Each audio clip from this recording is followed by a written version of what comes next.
merci pour ces cantiques merveilleux que nous venons de chanter pour la gloire de Dieu. Merci aussi pour la lecture qui a été faite par notre frère Carlos. Nous bénissons le Seigneur et c'est un grand privilège pour nous qui sommes réunis dans cet auditoire, mais aussi pour ceux qui sont avec nous en ligne à travers les réseaux sociaux. Que la grâce et la paix de notre Seigneur Jésus-Christ soient avec nous tous. Le message de ce matin, tel que nous l'avons intitulé « Les noces de l'agneau »,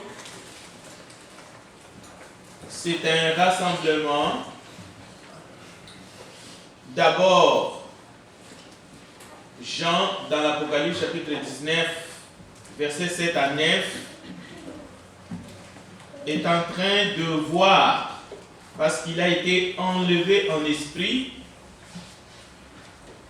dans les ciels, il est en train de voir cette grande fête, justement, mais Jésus en avait déjà enseigné sous forme de parabole dans Matthieu chapitre 22, le verset 1 à 22, tel que nous l'avons lu. Et vous avez sûrement une feuille avec les trois petits trous où il y a des textes bibliques que nous allons ensemble regarder ce matin. Il y avait encore des feuilles. Vous pouvez en disposer pour continuer à examiner la parole de Dieu que le Seigneur veut nous donner ce matin. Alors, allez d'abord avec moi dans Apocalypse chapitre 19. Apocalypse chapitre 19, ça se trouve sur la feuille. Si vous, au lieu d'ouvrir peut-être la Bible, vous pouvez le lire directement sur la feuille. Et j'entendis une voix d'une foule nombreuse comme un bruit de grosses eaux, et comme un bruit de fort tonnerre, disant Alléluia, car le Seigneur notre Dieu Tout-Puissant est entré dans son règne. Réjouissons-nous et soyons dans l'allégresse et donnons-lui gloire, car les noces de l'agneau sont venues et son épouse s'est préparée. Et il lui a été donné de se revêtir d'un fin lin éclatant pur, car le fin lin, ce sont les œuvres justes des saints. Et l'ange me dit, écrit, heureux ceux qui sont appelés au festin de noces de l'agneau. Et il me dit, ces paroles sont les véritables paroles de Dieu. Jusqu'au verset 9, on peut s'arrêter là. Alors, ensemble dans la prière, notre Dieu Tout-Puissant, toi qui vis et qui règnes au siècle des siècles, ta parole est la vérité. Nous implorons ta grâce. Daigne nous remplir de ton esprit afin que nous puissions saisir la profondeur de tes écrits et que nos âmes puissent se raviver et que nous puissions avoir la nourriture spirituelle en abondance pour nos âmes. Nous te glorifions pour cela. Bénis ces moments. Merci pour ta présence, pour la présence de tes anges et pour ta parole. Merci pour ton Fils bien-aimé Jésus, notre Seigneur et notre Sauveur. En lui soit la gloire au siècle des siècles. Amen. Les noces de l'agneau que Jean présente dans l'Apocalypse, il y a des similitudes, c'est-à-dire des parallèles, des points communs avec les noces que Jésus enseigne dans la parabole. Mais parce qu'il y a des noces parmi nous, dans ce bas monde, on va trouver quelques points aussi dans les noces que nous célébrons dans le mariage entre un homme et une femme. Jean décrit en réalité c'est que Jésus avait déjà enseigné sous forme de parabole. Mais Jean le voit. Jean voit. Jean est en train d'expérimenter. Il a été enlevé en esprit. Mais les noces de l'agneau que Jean voit, que Jésus a enseigné dans les paraboles, même s'il y a les points communs avec les noces que nous célébrons, mais il y a aussi des différences. Mais nous allons nous concentrer sur les noces de l'agneau telles que Jésus l'a enseigné dans Matthieu chapitre 22 et telles que Jean a vu là-haut dans le ciel. Un roi organise des noces pour son fils. Qui est ce fils? Il est question des invités, mais des invités qui sont indignes. Imaginez dans les noces, ici-bas, que les invités soient indignes. C'est-à-dire qu'on les invite, mais ils ne sont pas là. Ils ne sont pas là, ils ne veulent pas venir au fait. Ils refusent de venir. Mais plus loin, ces invités ne sont pas seulement indignes, mais c'est de meurtriers. Cela veut dire les serviteurs qui vont pour leur donner les invitations, parce qu'aujourd'hui, nous envoyons par les postes où nous pouvons donner les gens en main porte. Mais, dans la parabole, les serviteurs qui sont allés donner des invités, non seulement ils sont maltraités, ils sont malmenés, mais il y en a qui sont tués. Et il y a la réaction du roi dans la parabole.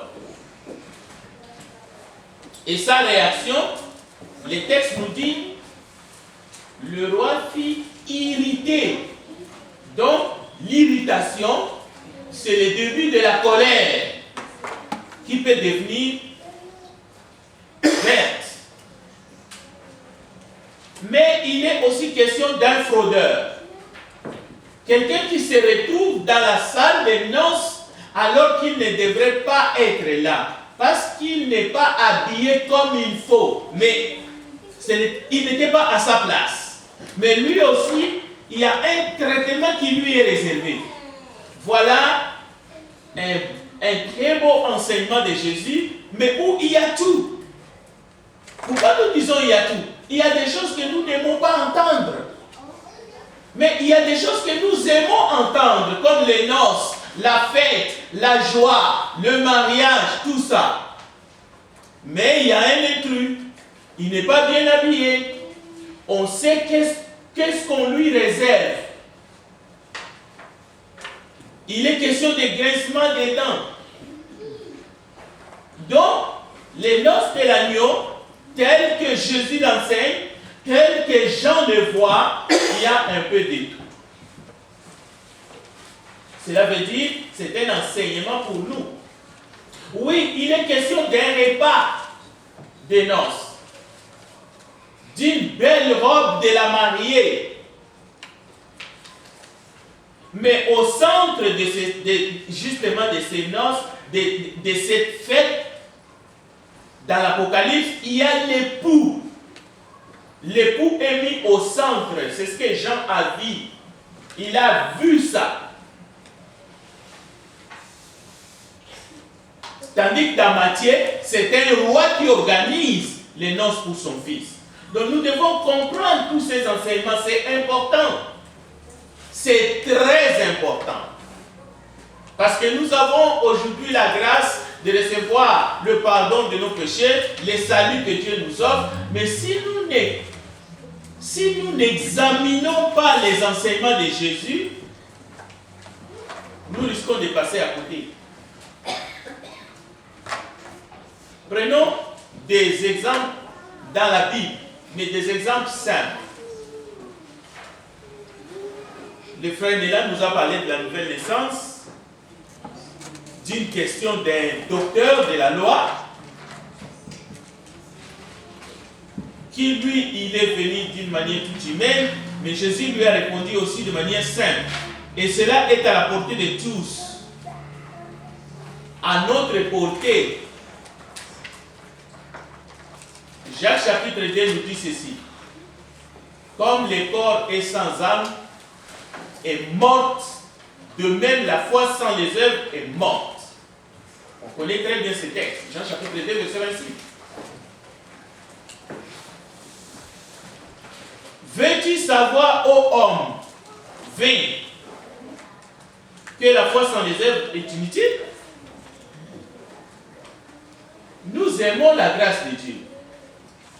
Nous voulons tous aller au ciel. Mais nous devons écouter la parole de Dieu,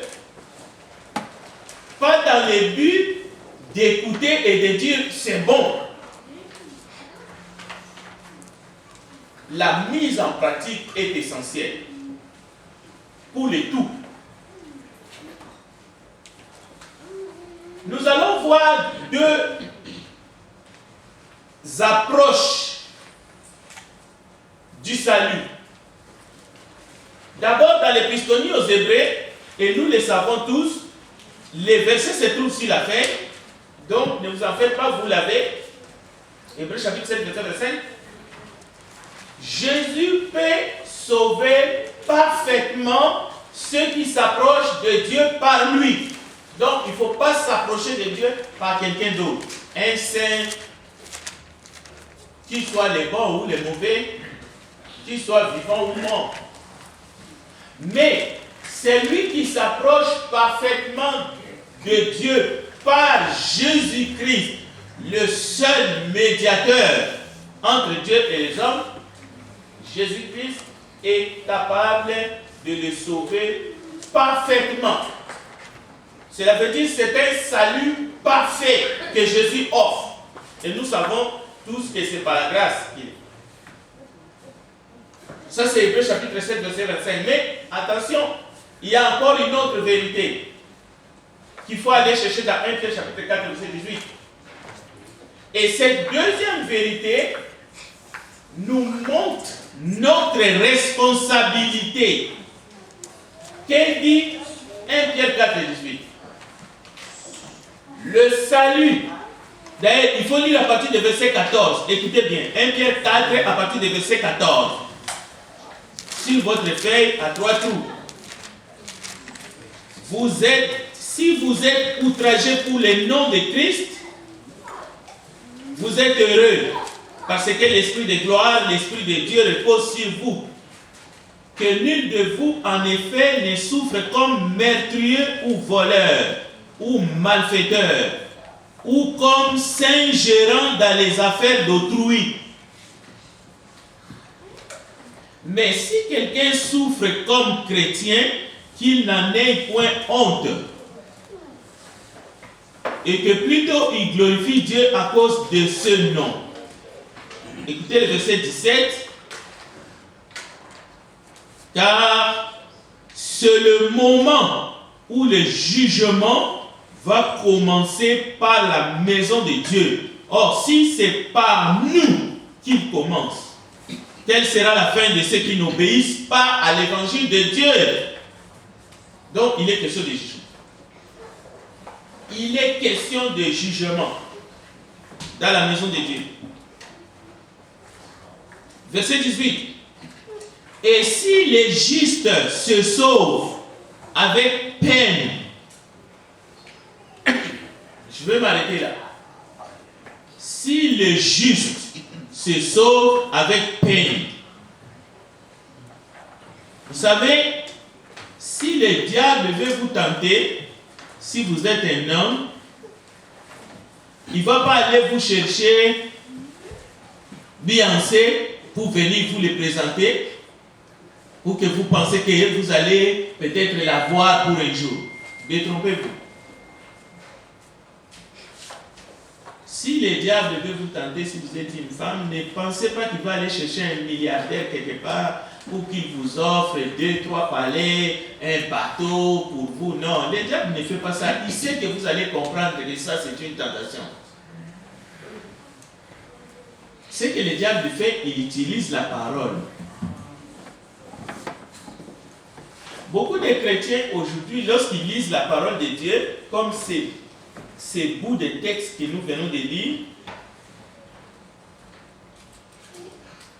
Et si les justes se sauvent tout seuls, tout d'un coup, ils se sauvent. Non, on ne peut pas se sauver tout seul. Ce n'est pas la parole de Dieu. Nous sommes sauvés par la grâce.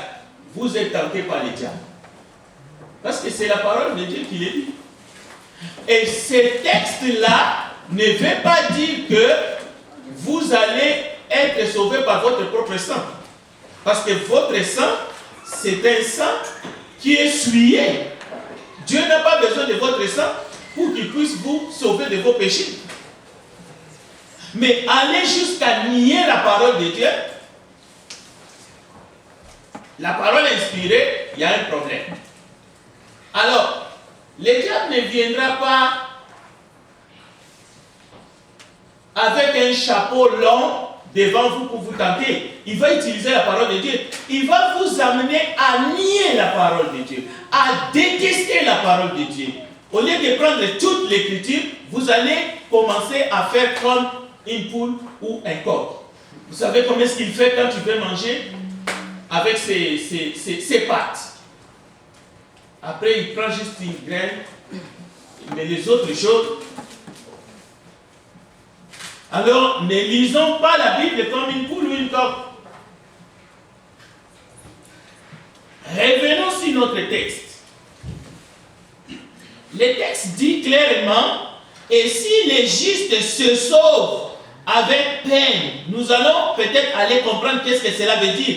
Mais il faut d'abord prendre la parole de Dieu telle qu'elle et comprendre son sens. Que deviendront l'impie et les pécheurs? Là aussi, c'est la même chose. L'impie et les pécheurs, ici, vous pouvez avoir tendance de vouloir prendre tous les impies, tous les pécheurs, et puis les faire rentrer par la force dans le ciel. Parce que c'est ça que vous voulez. Mais ce n'est pas ce que Dieu veut. Dieu veut que l'impie et les pécheurs se convertissent. Mais Dieu ne veut pas les avoir comme ça, brut, sans repentance, parce que lui, c'est un Dieu saint. Écoutez le verset 19. Ainsi que ceux qui souffrent, selon la volonté de Dieu, remettent leurs âmes au fidèle Créateur en faisant ce qui est bien. Il y a la souffrance selon la volonté de Dieu, mais il faut continuer à faire le bien. Alors souvent les gens disent, j'ai reçu un appel de Dieu pour un ministère, comme Paul. Là, les gens se trompent, et ils trompent ceux qui veulent l'écouter, ceux qui leur tendent les oreilles. J'ai reçu un appel de Dieu. J'ai reçu un ministère exactement comme Jérémie et Ésaïe. Dieu m'a parlé. Il ment. Le fait déjà tu trouves qu'il se compare, il ment. Ce n'est pas le sujet de ce matin, je ne veux pas m'étendre là-dessus. Mais je sais seulement de vous montrer pour savoir, pour examiner. Mais aussi savoir où se trouve l'esprit de l'erreur. La Bible dit, examinez toutes choses, discerner les esprits. Bon, dans Matthieu chapitre 22, verset 13 à 14, d'ailleurs nous l'avons lu ce matin avec notre bien-aimé frère Carlos, il y a beaucoup d'appelés, mais peu d'élus.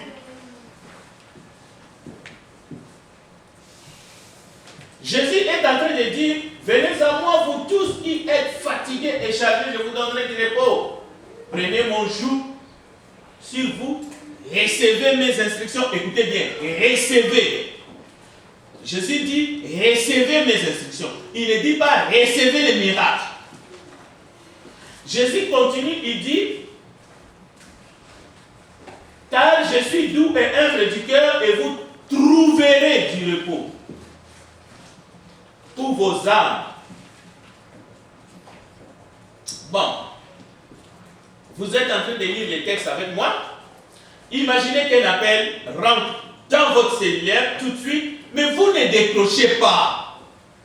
C'est-à-dire, vous ne répondez pas. Et c'est des choses qui arrivent. Le téléphone peut sonner, un appel peut rentrer dans votre téléphone fixe de la maison, mais vous ne répondez pas, vous ne décrochez pas, vous ne prenez pas l'appel, vous laissez l'appel sonner. Le message va dans les répondeurs. Vous n'allez pas écouter le message qui est dans les répondeurs. Et pourtant, c'est lui qui t'appelle, c'est le Seigneur des Seigneurs qui veut vous offrir une grâce excellente. L'héritage de la vie éternelle. Il veut vous offrir sa grâce, mais sa grâce toute puissance qui vous donne le salut éternel. Mais vous ne répondez pas, vous ne décrochez pas. La question, seriez-vous sauvé? Si notre Premier ministre vous appelle, vous ne recevez pas l'appel et qu'il voulait vous offrir une maison, un bungalow à Québec City, comment est-ce que vous allez entrer en possession de ce bungalow parce que vous n'avez pas pris l'appel? Ceux qui pensent que Dieu peut sauver alors que l'humain ne prend pas ses responsabilités, ne prend pas son engagement de décrocher l'appel, c'est-à-dire de répondre affirmativement, se trompent de A à Z. Et ils ont tort. Répondre à ton portable, c'est la responsabilité. C'est ta responsabilité. C'est ton engagement. Prendre les appels, c'est ton engagement, c'est ta responsabilité. Ce n'est pas la responsabilité de celui qui appelle. Oui, Jésus nous appelle, non?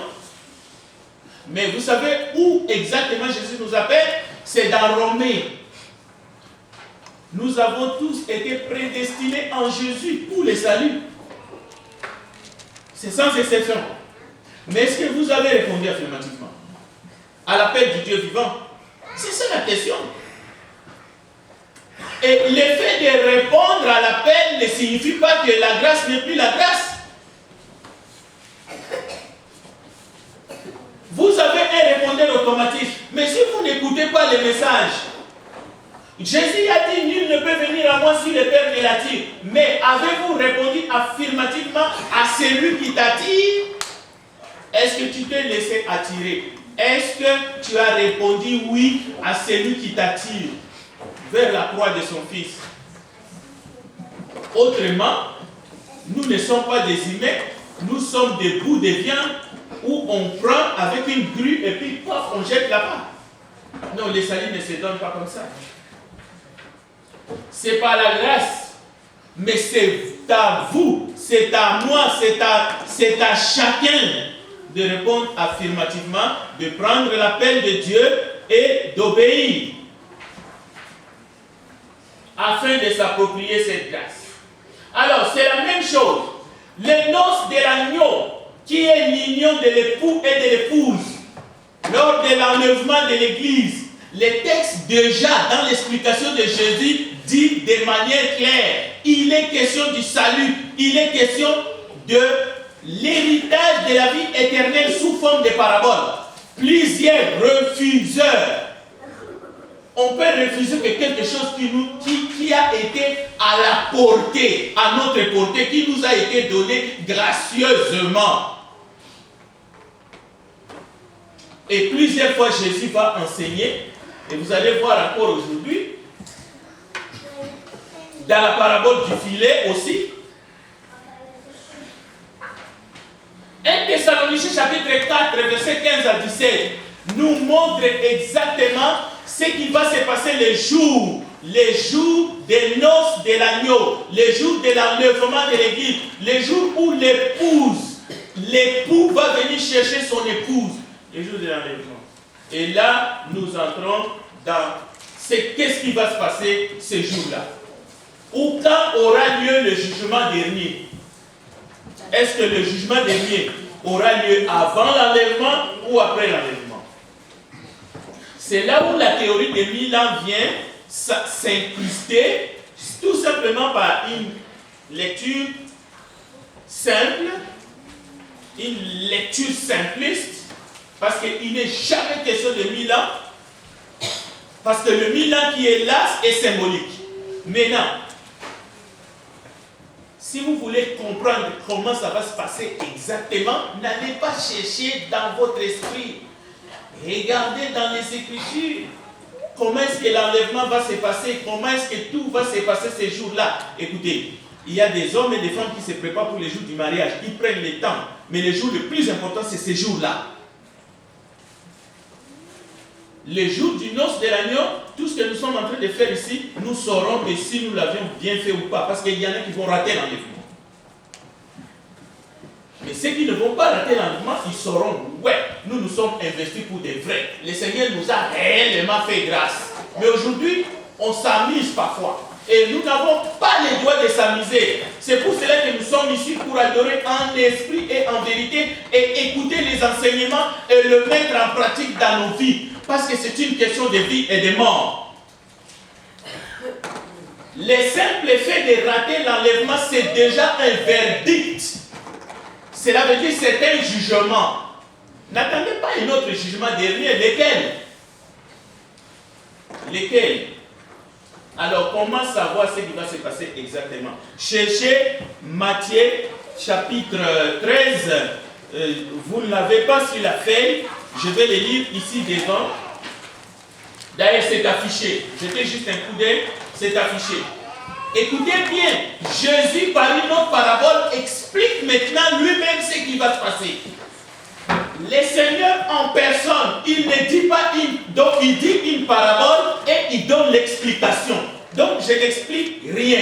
D'ailleurs, je ne vous ai pas mis les textes de la parabole. Je vous ai mis l'explication de la parabole. Exprès. Vous pouvez aller lire la parabole chez vous à la maison. Matthieu chapitre 13, verset 49 à 51. 3 versets. Vous savez ce qui va se passer à la fin du monde. Entre l'enlèvement, le jugement dernier, les jours des noces, tout ça, 3 versets, vous avez la réponse. Matthieu chapitre 13, 49 à 51.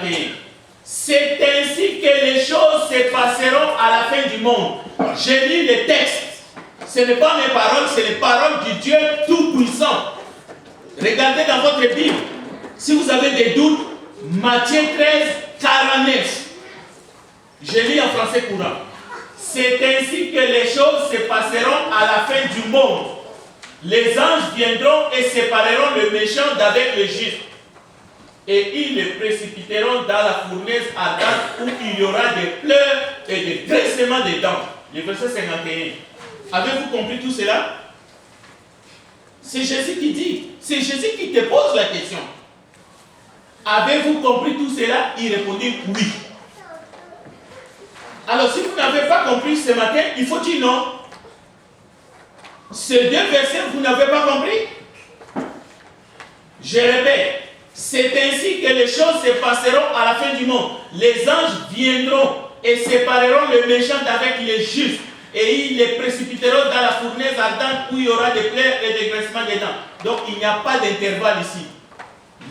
L'enlèvement, le jugement dernier, les noces de l'agneau, tout cela va se passer au même moment.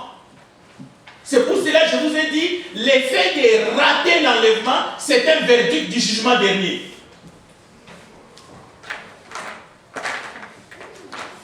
Jésus ne viendra pas tout seul. La Bible dit qu'il va venir avec puissance, avec des anges, au son de la trompette. Les morts en Christ ressusciteront en premier pour aller où? Pour être enlevés. Ensuite, les vivants. Lisez 1 Thessaloniciens chapitre 4. Tout va se faire, tout va s'arrêter. Ça va être le point final. Donc, il n'y a pas de 1000 ans. Il n'y a pas un jugement pendant que les autres sont déjà partis. Non. Le retour de Jésus, c'est le jugement. Ce n'est pas le sujet, mais il fallait pour comprendre qu'on puisse quand même marteler là-dessus une fois de plus. Pourquoi est-ce que les gens méprisent,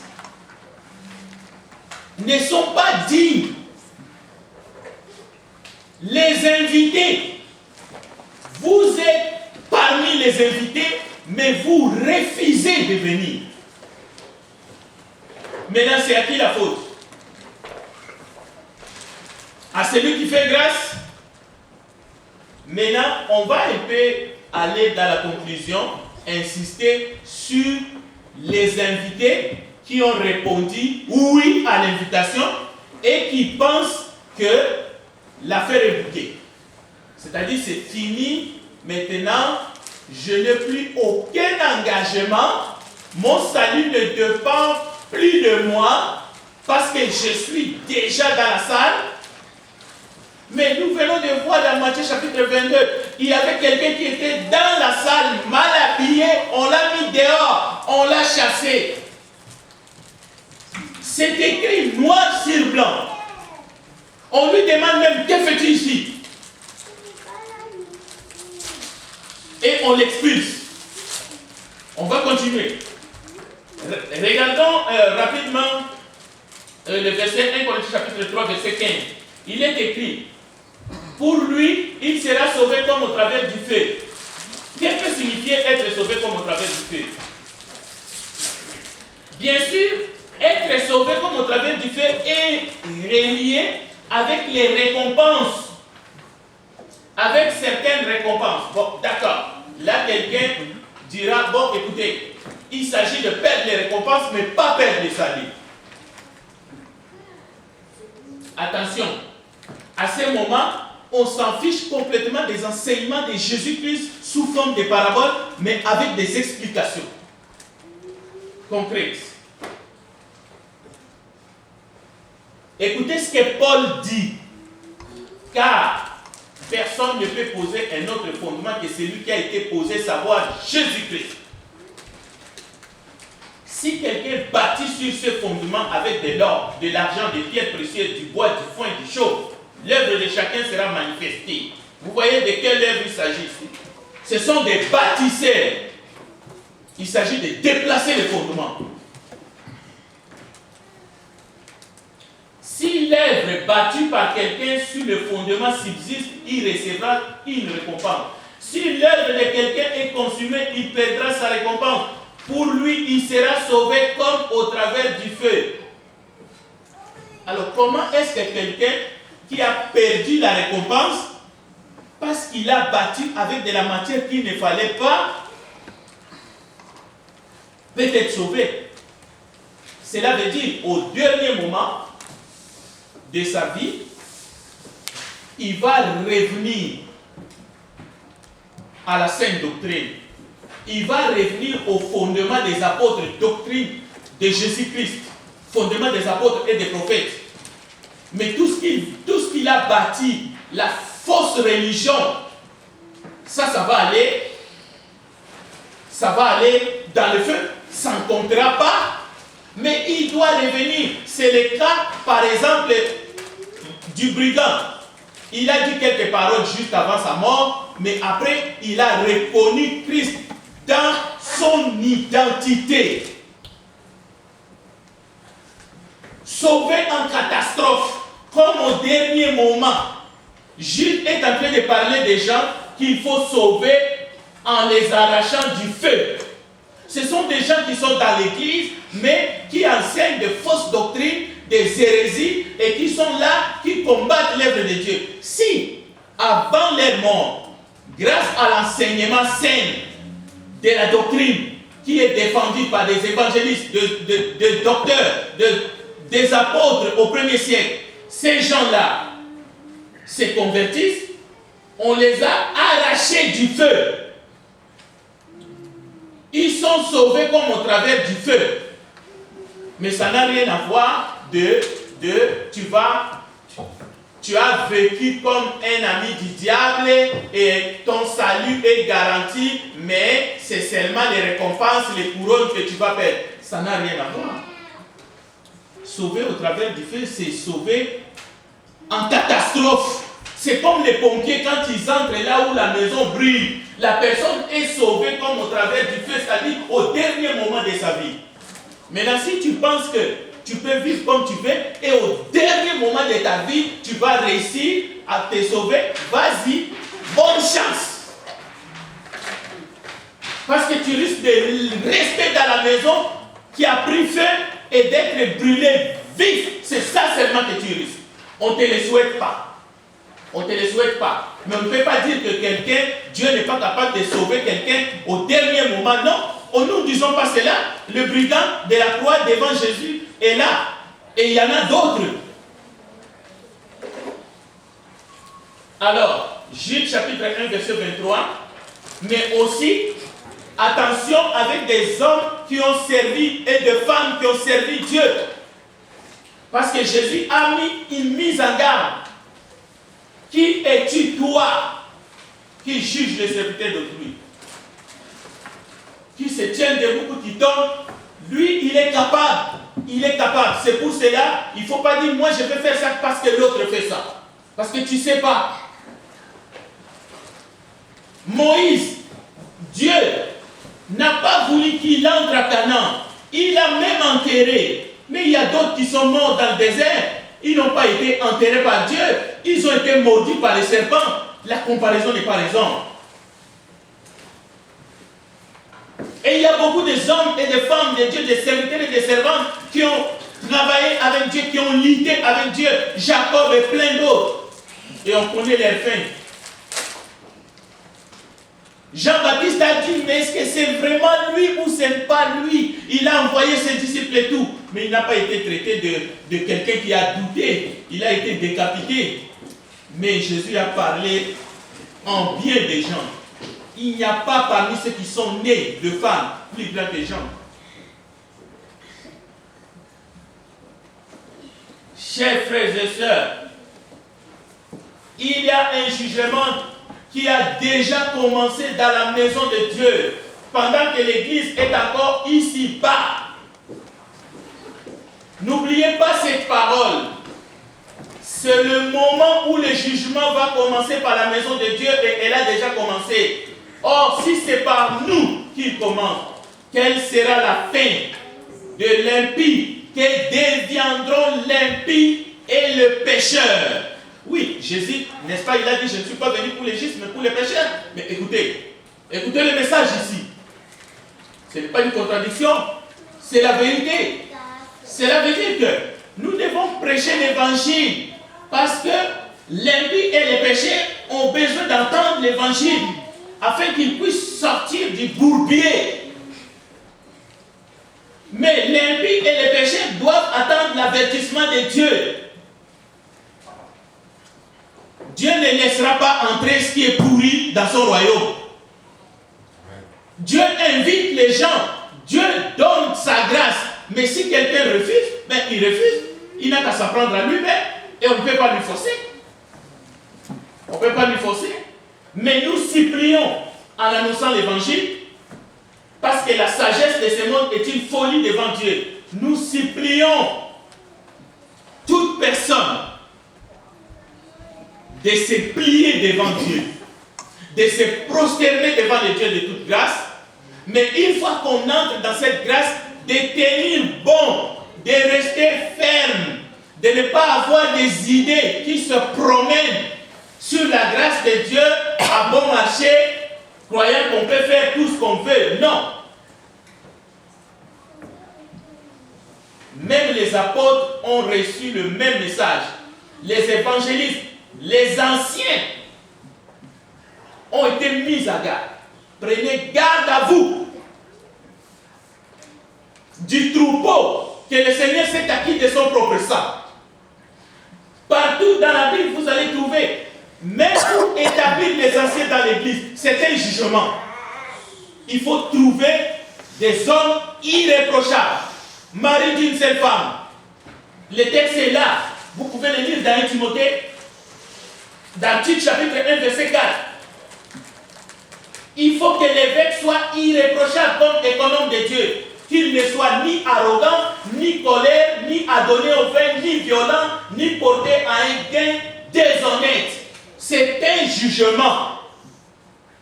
Parce que quelqu'un dira, mais pourquoi on ne m'a pas choisi moi? Non, on ne t'a pas choisi parce que tu es tombé face au jugement qui est là. Cela veut dire que tu n'es pas qualifié. Et tu ne peux pas dire, oh toi, je m'y mets. Non, dans l'église, ça n'arrive pas. Déjà, l'évangéliste doit ouvrir les yeux, doit prendre une loupe avec tous les autres responsables pour faire les choses comme Dieu veut. Il n'y a pas de sentiment. Place au sentimentalisme, il n'y en a pas. C'est un jugement. Écoutez le verset 19. Paul est en train de dire à Tite, il y a en effet surtout parmi les circoncis. Écoutez bien, parmi les circoncis. Qui sont les circoncis? Les juifs de souche. On peut dire comme ça. Mais il y a surtout parmi les circoncis. Ces circoncis-là, ce ne sont pas les juifs dans le sens seulement des juifs de souche, comme je vous dis. Ce sont des juifs qui se sont convertis et qui sont dans l'église. Et qui pouvaient être établis anciens ou diacres. Mais Paul dit à Tite, parmi ces gens-là, il y a des arrogants, il y a des gens qui enseignent les coutumes et les traditions juives, il ne faut pas les mettre. Ils doivent se convertir comme il faut. C'est ça qu'il dit, regarde. Il y a en effet, surtout parmi les circoncis, beaucoup de gens rebelles, de vains discoureurs et des séducteurs, auxquels il faut fermer la bouche. Ils bouleversent les familles entières, enseignant pour les guerres honteux ce qu'on ne doit pas enseigner. C'est pour cela qu'ils ont voulu d'abord faire circoncire les non-juifs pour que le salut leur soit accessible. Ça n'a pas fonctionné. Le Saint-Esprit a intervenu. Non, pas ça. Nous ne sommes plus sous la loi. Nous sommes sous la grâce et dans la nouvelle alliance. Et regardez le verset 16. Ils font profession de connaître Dieu, mais ils les réunissent par leurs œuvres, étant abominables, rebelles, incapables d'aucune bonne œuvre. Un être humain peut devenir incapable d'aucune bonne œuvre. Ça ne veut pas dire qu'il ne va pas faire quelque chose qui est bien. Il va faire quelque chose qui est bien, mais à son nom. Et on ne peut pas compter ça comme une bonne œuvre. C'est une œuvre de la loi. Parce qu'eux, ils étaient les champions pour les œuvres de la loi. Mais les œuvres de la loi n'ont pas de place devant le trône de grâce. Alors, chers bien-aimés, je pense que nous en avons assez. Les noces de l'agneau est devant nous. Mais Jésus en a parlé il y a plus de 2000 ans. Jean a vu. C'est ça notre espérance. C'est là où se trouve notre foi. Seras-tu enlevé? Ou tu vas rater l'enlèvement? Mais il est temps. Il y a du temps. Dieu nous donne le temps. Dieu est patient envers nous. Ne voulant qu'aucun périsse. C'est pour cela qu'il nous envoie sa parole ce matin. Alors, même ceux qui nous suivent à travers les ondes, à travers les réseaux sociaux, le message est le même. Dieu nous appelle à nous examiner. Dieu nous appelle à la repentance. Dieu nous appelle à recevoir sa grâce et à marcher avec lui, à vivre pour lui et seulement pour lui, afin que ce jour-là, nous soyons enlevés et que nous soyons avec notre époux, le Seigneur et Sauveur Jésus-Christ. Que Dieu bénisse sa parole. Amen.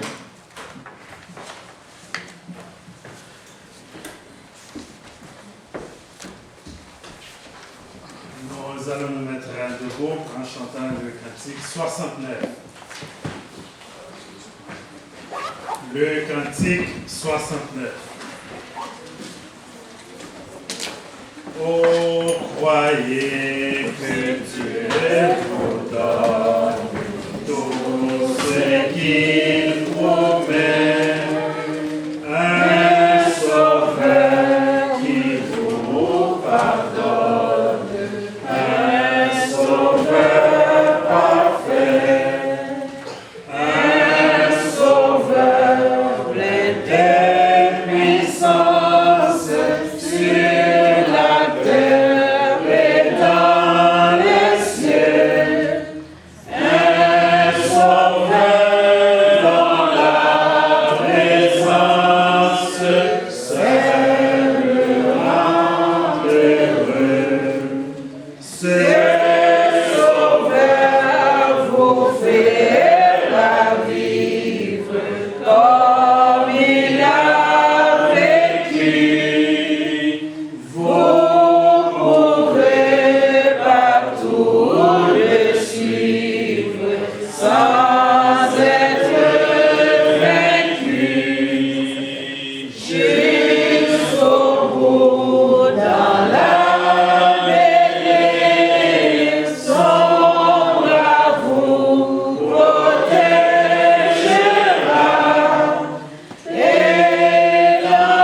Prions ensemble. Nous te bénissons, tendre Père, toi qui nous as choisis en Jésus-Christ avant la fondation du monde. Permets que nous puissions être dignes de recevoir cette grâce, mais de garder le dépôt de cette grâce. Permets que ce matin, personne n'arrive trop tard. Permets que nous soyons les dépositaires, mais aussi que nous puissions transmettre cette grâce à d'autres qui en ont besoin. Permets que nous puissions prêcher cette parole, la bonne nouvelle, afin que les âmes soient sauvées. Et que ce jour-là, nous soyons réunis avec notre époux, notre Seigneur de grâce, Jésus-Christ, lors de l'enlèvement de l'Église. Nous te bénissons et nous te glorifions. Au nom de Jésus-Christ, nous avons ici prié. Amen. Amen.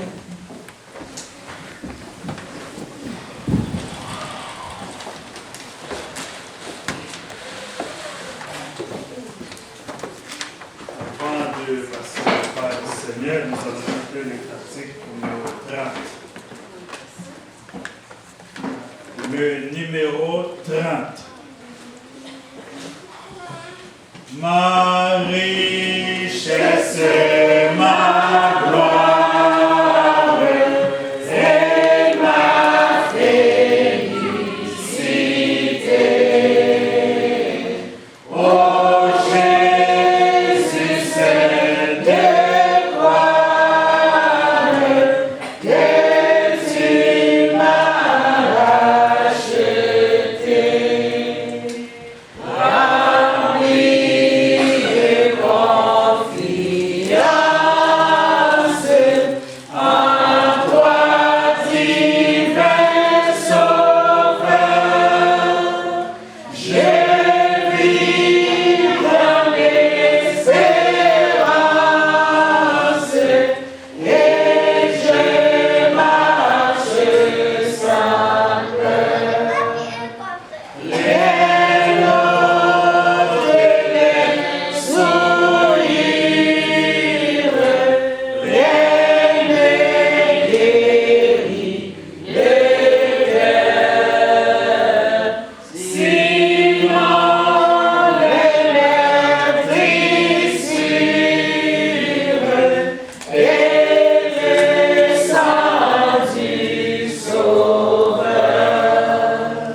Offrir des prières à Dieu, des prières de reconnaissance.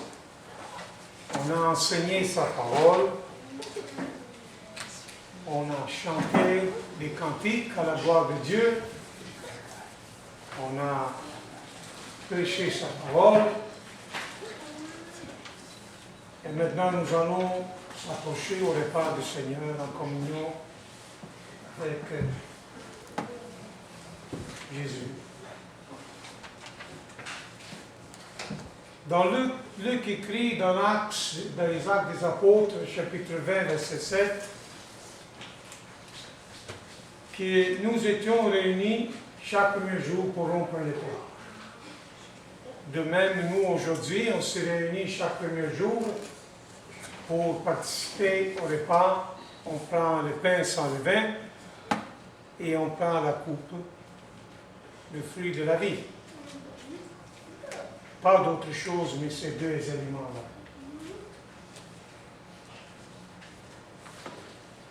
Nous suivons la prescription de Jésus quand il dit « Faites ceci en mémoire de moi ». On annonce sa mort, sa résurrection, son assaisissement jusqu'à il vient. Et nous sommes infiniment reconnaissants qu'il lui a donné sa vie pour sauver notre vie, pour le pardon de nos péchés. Et comme Jésus il a fait, il a pris le pain, il a prié, il a distribué à ses apôtres, il a dit, prends ce pain qui symbolise mon corps. Ensuite, il a pris la coupe, il a prié, il a dit, buvez cette coupe qui symbolise mon sang. Et de même, nous allons faire la même chose avant de prendre le pain et boire la coupe. Nous allons demander au frère de nous porter en prière. On va demander au frère Emmanuel de prier en premier et ainsi le frère Kelly. Prions.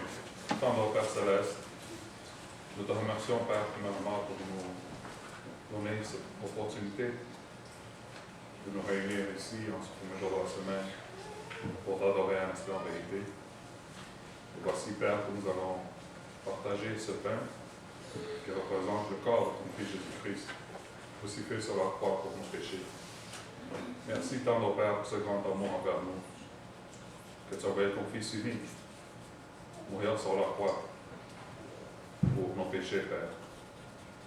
Nous demandons, Père, que tu bénisses chacun ici présent et chaque chrétien autour de nous, Père, qui participe. Pardonne-nous de nos péchés, pardonne-nous de nos fautes, Père. Et nous demandons que tu bénisses ce pain qui représente son corps. Merci, Père, pour tout. Nous te prions au nom de ton Fils Jésus-Christ, qui t'a donné sa vie pour nous. Amen. Amen. Dieu Tout-Puissant, Père de notre Sauveur Jésus-Christ, nous te bénissons ton Saint-Nom, nous t'adorons et nous te supplions. Merci, ô Dieu, parce que tu nous donnes Jésus-Christ, lui qui donne sa vie pour que nous soyons sauvés. Merci, ô Dieu, de nous avoir réunis ce matin pour prendre le fruit de la vigne qui représente le sang de ton Fils Jésus-Christ qui a été coulé sur la croix pour nos péchés. Et nous te demandons, Seigneur, de bénir tout un chacun